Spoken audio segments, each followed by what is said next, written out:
What up, y'all? How y'all doing? So, recently, I just finished a binge read of Jonathan Hickman's Fantastic Four and Future Foundation run over at Marvel Comics. And, I had heard this run was pretty incredible. I've seen it's very close to inhabiting the top spot for favorite stories by Fantastic Four fans and comic book fans in general. So, I had pretty high expectations coming out the gate. But quite honestly, I was blown away by the story, especially the second half of the story. The first half is very good in its own right and does quite a thorough job of setting things up for the second half, but that second half is fucking chef's kiss. The spectacle and the set pieces are off the goddamn charts. So no more waiting, let's get into the review. Just to let you know, I'm going to spend a few minutes trying to go into my thoughts without any major spoilers, but there will be minor spoilers, so if that's an issue, tough shit. Okay, you probably shouldn't watch the video if you don't want anything spoiled at all, like nothing.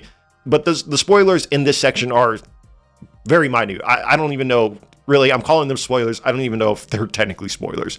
But I just want to be safe for y'all. After the timestamp here, there will be major spoilers. That way you can watch up until this point in the video, and you won't be spoiling on anything really. But after that point, we're getting into the nitty-gritty details. So just wanted to give y'all a fair warning. Now let's get into it. First off, I got to give it up to Jonathan Hickman.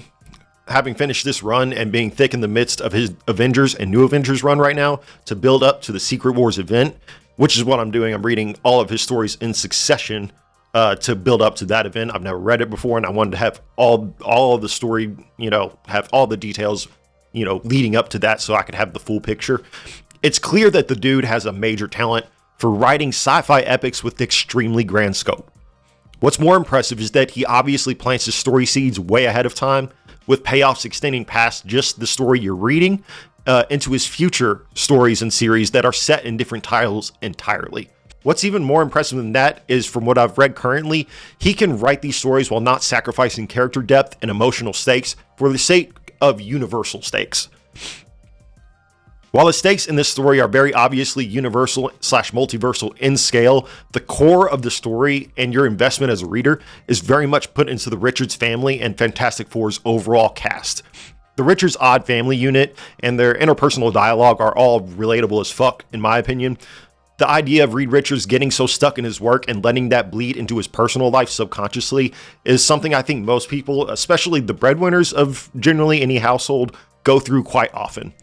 While he does the work he does for the greater good of his family, it inevitably leads him to become a distant husband and a temporarily haphazard father. Susan Storm, on the other hand, is very much a foundation for the family, even though she is constantly thrust into dicey situations, not just by her adversaries, but her husband as well. She always remains headstrong and wise. She often has to be the voice of reason or the person to put their foot down in situations, often having to dominate things in the ways that you wouldn't necessarily glean from her personality, but that are not at all out of character. Johnny and Min's stories are incredible and have some really, really gut-wrenching moments, some of my favorites in the series. Although, to get into these properly, I'm going to have to save that for spoilers. Franklin and Valeria, Reed and Susan's children, are absolutely spectacular characters. They were two that I initially didn't expect much of as characters, but very early in the story, it becomes apparent that they are almost the main characters and the foundation of the story as a whole. Valeria especially is one of my favorite characters in the series. The idea of a 5-year-old girl with more intellect than even Reed himself is kind of a precarious, challenging task in writing, I feel like. She is very well written, with her character and dialogue being as sharp as the Muramasa blade, but still rich with the whimsy and emotion you would expect from someone her age. The last really special character I want to speak on will also have to be left in the spoiler section of the video for the most part. And it's a character that finds his only worthy opponents in literal gods, Victor Von fucking Doom. Okay, so at this point, we're going into spoilers. Just wanted to give you another warning. It's been marked, and now you're wading into spoiler territory. All right, I know I just teased my thoughts on Doctor Doom, but there are a few things I really want to talk about first, specifically before that. So first, let's start with Reed. I really, really love the dissection of Mr. Fantastic in this. It feels like Hickman peels back the layers on him throughout the story bit by bit, with some slightly meta commentary about Reed's character as a whole and how he's been written through the ages. Even more than that though, through ideas like the Council of Reeds, his creation of the Future Foundation, and his interactions with his father Nathaniel, we get to see who Reed is inherently as a person and a character. With Reed having kind of been this character throughout the years in Marvel that seemingly has an eventual solution to every problem he's faced with, making the crux of his creating the Future Foundation being that he is starting to lock himself away to quote-unquote solve the problem of everything is a great foundational story beat. Using that as a jumping off point to meet the Council of Reeds, a pantheon made up of himself from other universes who all eventually forsake their families to solve the problem of everything, is a great way to show off the inherent hubris that Reed has. While his hubris is definitely that of a different kind in comparison to someone like Doom, it's still there enough for the Council to be a major wake-up call for Reed himself. Also, without going too far into spoilers, I just want to mention that I fucking love the idea of the Mad Celestials. I really enjoy the cosmic god side of sci-fi stories like this, especially in comics, and Hickman nails the aspect of epic sci-fi storytelling from that point very well. You can tell that's his lane of writing he really excels in, and his talent is on full display in this run. Sue, I won't be going into detail about much in this section just because of all of my praises for her characterization and writing, rather than specific plot points or story beats. Johnny and Ben, though, have some of the most incredible emotional arcs in the entire run. Their arcs are very intertwined, so I'm covering both of them at the same time. I feel like this specific part is an insane spoiler, so I won't be revealing it all, but the 1-2 punch that is Johnny taking Ben out for the best week of his life while Ben is in his human form, just for this majorly negative event that really affects the both of them to take place right as Ben is coming back into his rock form, it's hard to express without spoiling, but holy fuck, it is absolutely heartbreaking.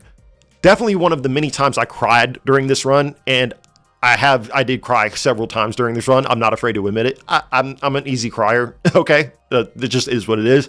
So now that I've said that embarrassing thing out loud, let's move on. Franklin and Valeria, on the other hand, are some of the coolest children characters in comic book media.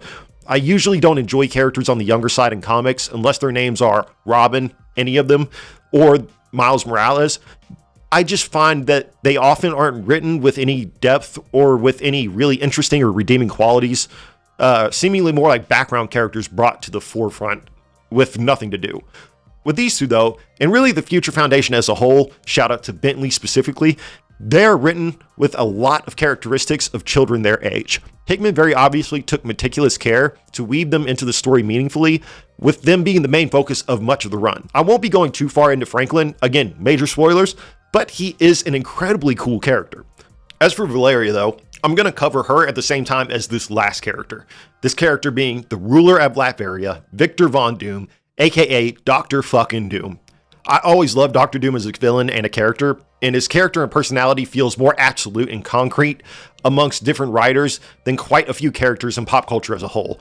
Usually, no matter who is writing him, Victor Von Doom is Victor Von Doom. What I will say is that Hickman seems to really adore Doom as a character, and that bleeds through emphatically in his writing. It's especially noticeable in the relationship that is shared between Doom and his goddaughter Valeria. While Dr. Doom has always been at odds with the Fantastic Four, quite specifically Reed, at the same time he is also an extended family member in a way. He is/was in love with Susan. He has a very real love and parental affection for Valeria. The story comes after an event where Doom received brain damage. And while a brain-damaged Doom is still vastly more intelligent than most, this event has left him without his science prowess, his magic, and lacking the intellect he usually has, to the point where people who know him most can tell within an instant that it's happened. So Valeria takes it upon herself to help return him to his normal self, although not purely out of the kindness of her heart, even though I don't doubt she would have either way, but with her ulterior motives, she coerces Doom into promising to help her with the task if they succeed. What I think really makes their relationship so amazing is that when she does things like this, Doom is actually genuinely proud of her. His decision to treat her as an actual equal is very telling and heartwarming, especially when we're talking about a character like Dr. Doom. His narcissism usually knows no bounds, and he hardly considers anyone to be near his level of greatness.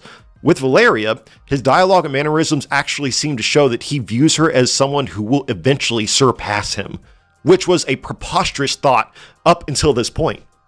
Doom, while a villain, is written as a proper character and essential piece of the story in a very impactful and exciting way. Besides his character writing, the set pieces, action, and dialogue surrounding Doom make him undoubtedly the most fucking ignorant character in all of Marvel Comics.